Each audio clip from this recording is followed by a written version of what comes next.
मुफ्ती Tariq Masood special. इमाम मेहदी का ज़ुहूर कब होगा, इमाम मेहदी कौन हैं और कब दुनिया में आएंगे, तफसील से बता दें।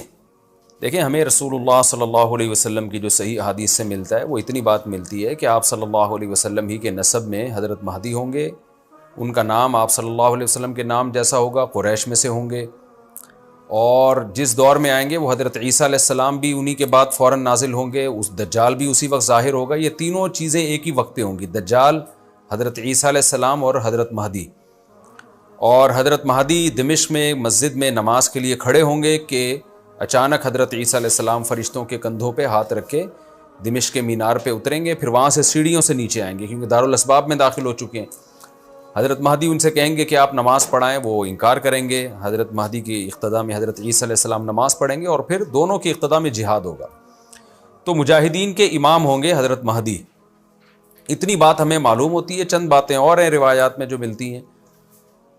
ये हमें डेट नहीं बताई गई है, सन नहीं बताया गया, साल नहीं बताया गया। इस बारे में सदियों से लोग पेशगोइयाँ कर रहे हैं कि फ़लाँ सन में आएंगे, फ़लाँ सन में आएंगे। बड़े बड़े लोगों ने पेशगोइयाँ की है जो 100% गलत साबित हुई हैं।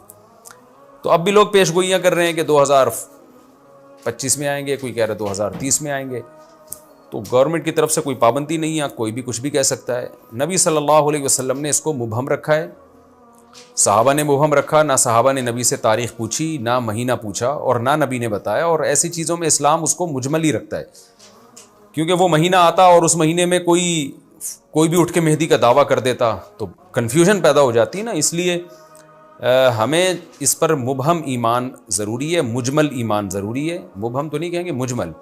मुजमल का मतलब तफसील हमें मालूम नहीं है, बस हमें पता है कि एक वक्त आने वाला है क़ुर्ब क़यामत में कि हदीस में आता है खुरासान से एक लश्कर उठेगा और अल्लाह उसको फ़तह अता फ़रमाएंगे। हदीस में आता है कि मुजाहिदीन लड़ेंगे और इतनी बड़ी जंग होगी कि आप सल्लल्लाहु अलैहि वसल्लम ने फरमाया कि 1/3 मुजाहिदीन उसमें जो लड़ने वाले होंगे वो शहीद हो जाएंगे, जो उस वक्त के सबसे अफजल तरीन शुहदा होंगे। और 1/3 मुजाहिदीन वो होंगे जो लड़ाई की शिद्दत और सख्ती की वजह से मैदान छोड़ के भाग जाएंगे। ये वो लोग होंगे जिनकी अल्लाह कभी भी तौबा कबूल नहीं करेगा। और 1/3 होंगे जिनको अल्लाह दुनिया पे गलबा अता करेगा, कुफ्र पे गलबा अता करेगा। तो ये उस वक्त फिर हज़रत महदी की क़यादत में जिहाद होगा और पूरी दुनिया में अमन क़ायम हो जाएगा। हज़रत ईसा इब्न मरियम भी उसी वक्त नाजिल होंगे, दज्जाल को क़त्ल करेंगे। और एक और दफ़ा, यानी एक दफ़ा तो इस्लाम दुनिया में गालिब आ चुका है, तो एक और दफ़ा इस्लाम हज़रत महदी हज़रत ईसा इब्न मरियम के ज़रिए पूरी दुनिया में गालिब आ जाएगा और हर तरफ खैर ही खैर होगी। जिज़िये का निज़ाम ख़त्म हो जाएगा और अल्लाह ताला अपनी बरकतों को खोल देगा, आसमान की बरकतें, खूब बारिशें बरसेंगी। एक रिवायत में आता है, तिरमिज़ी की रिवायत है, इतने बड़े बड़े अनार पैदा होंगे कि उसके छिलके को लोग साइबान के तौर पे इस्तेमाल करेंगे। एक एक अंगूर का दाना कई लोग निचोड़ के पिएंगे। यानी बरकतें अल्लाह की तरफ से ऐसी खुल जाएंगी, तो पूरी दुनिया में अमन होगा। तो ये जो नबी सल्लल्लाहु अलैहि वसल्लम की जो बासत थी ना, आप सल्लल्लाहु अलैहि वसल्लम की, वो क्या थी? कुरान में आता है लियुज़हिरहु अलद्दीनि कुल्लिही। आप सल्लल्लाहु अलैहि वसल्लम को दुनिया में इसलिए भेजा गया ताकि आप दीन को पूरी दुनिया में गालिब कर दें। तो एक दफ़ा तो ये बनु उमैया के दौर में और बनु अब्बास और फिर खिलाफत उस्मानिया, ये जो मुसलमानों की खिलाफतें चली हैं, तो बनु उमैया और बनु अब्बास के दौर में तो इस्लाम फैल गया था। पूरी दुनिया, जितनी भी मुहज़्ज़ब दुनिया थी उसमें इस्लाम ही इस्लाम था, यानी इस्लामी हुकूमत थी। सब मुसलमान नहीं थे लेकिन हुकूमत इस्लामी थी, सब मुसलमानों के ज़ेर साया थे।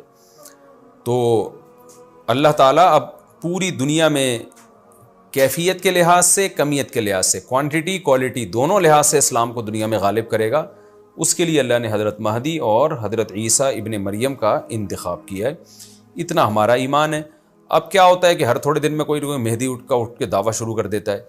और तो इमाम मेहदी सबसे पहली बात ये मुजाहिद होंगे, बड़ी अहम तरीन बात ये है। और उन्हीं के दौर में हज़रत ईसा इब्न मरियम भी नाजिल होंगे, तो और दज्जाल भी ज़ाहिर होगा।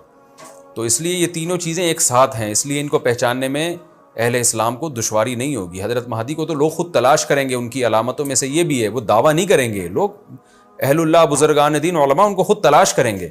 आज लोग खुद दावा कर रहे होते हैं हज़रत मेहदी हैं, मैं हज़रत मेहदी हूँ, तो वो दावा जो करेगा इसका मतलब वो तो हो ही नहीं सकता।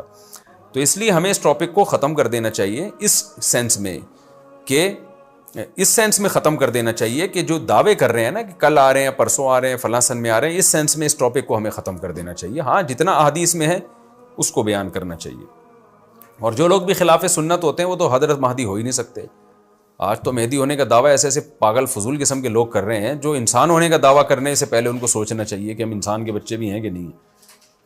اچھا یہ بھی انہوں نے پوچھا ہے کہ کیا امام مہدی نبی ہوں گے؟ امام مہدی نبی ہوں گے یا صحابی؟ اس بارے میں وضاحت فرما دیں. نہ وہ نبی ہوں گے نہ صحابی ہوں گے، کیونکہ صحابی تو وہ ہوتے ہیں جنہوں نے اسی زندگی میں آپ صلی اللہ علیہ وسلم کو ایمان کی حالت میں دیکھا ہو. حضرت مہدی اور نبی کا زمانہ تو صدیوں کا فاصلہ ہے اس کے درمیان، تو نہ تو نبی ہوں گے نہ صحابی ہوں گے. نیک ہوں گے، بزرگ ہوں گے، بس مہدی کا معنی ہدایت یافتہ، سیدھے راستے پر ہوں گے.